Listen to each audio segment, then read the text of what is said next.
What's going on with the truckers? Email us at muthatruckernews@gmail.com if you have any questions or you want to share any information at all.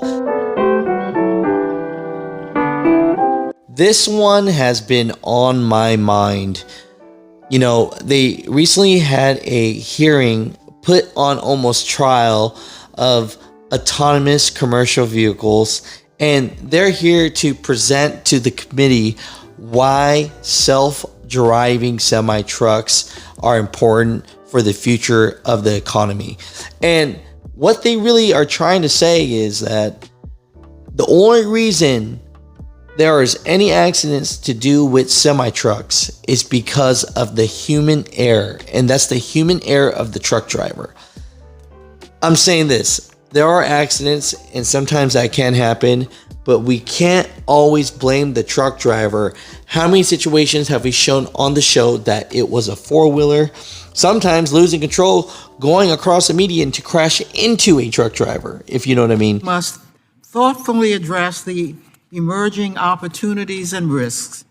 Nationwide, we are experiencing a startling rise in roadway fatalities. Autonomous vehicles have the potential to save lives. Autonomous vehicle technology is not science fiction. It's not hypothetical. In fact, it's already here. Between Dallas and Houston and Fort Worth and El Paso, we're hauling over 50 loads per week for our commercial partners like FedEx, Werner, Hirschbeck, Schneider, and Uber Freight. Autonomous vehicles are a reality and are increasingly being deployed on America's roads and highways using advanced technology to perform all aspects of the driving task. One of the most promising applications is in autonomous trucking, which will deliver safer roads as well as supply chain and global competitiveness benefits. Since this subcommittee last examined autonomous trucks in February 2022, autonomous trucks have moved forward, bringing us closer to safer roads and more resilient supply chains. Important and well-established companies are moving freight autonomously, including Walmart, FedEx, Kroger, Tyson Foods. We are in an exciting moment where Americans will begin to benefit from years of investment and technological advancement. And so they're trying to say that because there is a truck shortage, and they keep on referencing the American Trucker Association. Once again, if I have to make a video every single day, share it with your friends, share it with everyone across America, the world, the globe. There is not a trucker shortage. They're saying that because there is this trucker shortage that the ATA says that we don't have almost 70,000 drivers, that self-driving trucks is going to help with that. These vehicles have been safely testing and deploying for more than a dozen years and have driven more than 45 million autonomous miles on U.S. public roads. The more these vehicles drive, the safer they get, resulting in more American lives saved. Second, autonomous trucking is a true win-win situation for America's workers and the economy as a whole. This is National Truck Driver Appreciation Week, and I want to be clear. The autonomous trucking industry needs truck drivers who are vital to our nation's supply chain. Autonomous trucking will coexist with America's truck drivers as it rolls out deliberately over a number of years. This is why a U.S. Department of Transportation sponsored study found that autonomous trucking will increase U.S. employment up to 35,000 jobs per year on average in the next 30 years. Freight volume will continue to increase in the United States, with DOT estimating freight activity to grow 50% by 2050. Yet our country is struggling to keep up with the supply chain challenges of today's volume. The problem will only get worse in the future, since our current truck driver shortage of 78,000 is set to double by 2031. If we fail as a country to meet this demand, we are holding back our farmers, ranchers, and manufacturers who must move their goods. We believe autonomous trucking is one of the solutions to this problem and can help alleviate the driver shortage.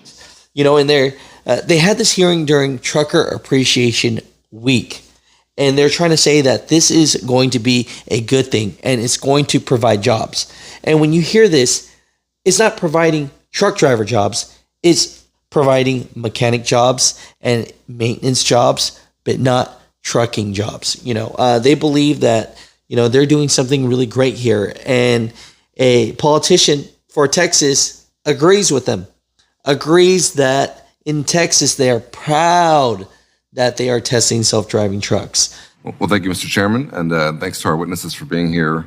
I'm glad that so many of the newly established AV companies have chosen Texas for their headquarters or for their pilot programs.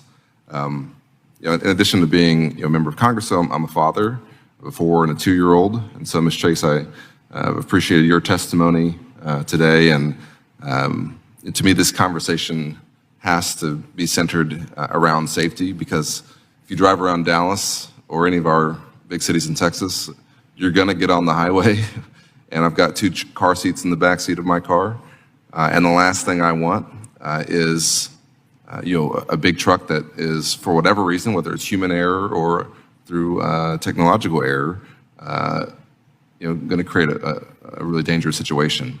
And so I've appreciated, I think, the kind of robust discussion about safety that we've had today.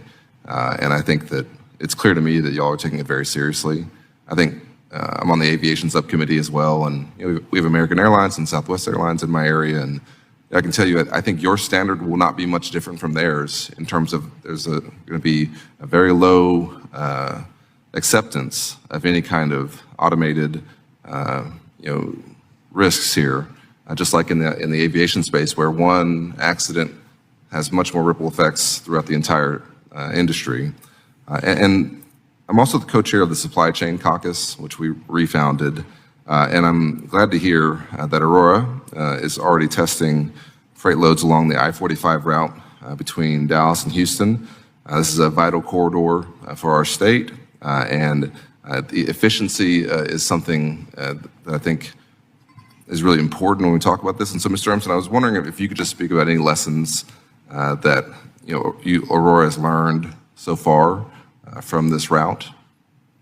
It was important to me that as we hired drivers into the company, that they were true employees, that they had equity, they had the same kind of benefits that the rest of us had at the company, because they're so valuable to what we do. And I think the insight we get from those drivers, I've taken the 11-hour journey in the truck from Fort Worth to El Paso. I've taken many times the 3-hour trip from Dallas to Houston, and just the 3 hours on a good day. Yeah. I'm sorry, sir? Yeah, 3 hours on a good day. Yeah. It can be longer. Yeah. It could be depending on traffic. But it was really incredible to see how far ahead these drivers look. It led to, that kind of insight of understanding how far you need to look ahead, led to the investment we've made in LiDAR. In Montana, in this case, to develop that in America and to push the capabilities there. So it's really impressive to see. Yeah, that's great. Well, thank you. Well, with so many AV trucking companies in the Dallas area, I'm excited about the potential, as I said, for this technology to improve our supply chains, but also want to make sure that we're considering and discussing the potential impact of the technology on jobs. And I know that Dallas College, which has campuses in my district, has been working with the AV industry, and I think with Aurora in particular, to envision a new workforce development programs geared towards sort of the next generation of transportation jobs. So, Mr. Emerson, Mr. Farah, if you could speak to the kinds of AV trucking jobs you think this will create, and how the education system can help prepare us for the workforce of the future in this area. Thank you for the question. Yeah, we're very excited to work with Dallas College on different elements of this job and developing the workforce. So in this space, we see more opportunities for service technicians. There's going to be more things that on these trucks to fix and to maintain. We see remote support teams. Think of them as taxi dispatchers for trucks that are helping the truck understand how to respond to the world. So lots of opportunity. Mutha Truckers, listen to this hearing right here. Tell me what you hear, but all I hear is they want to make money. They want to make truck drivers obsolete, and I hate them.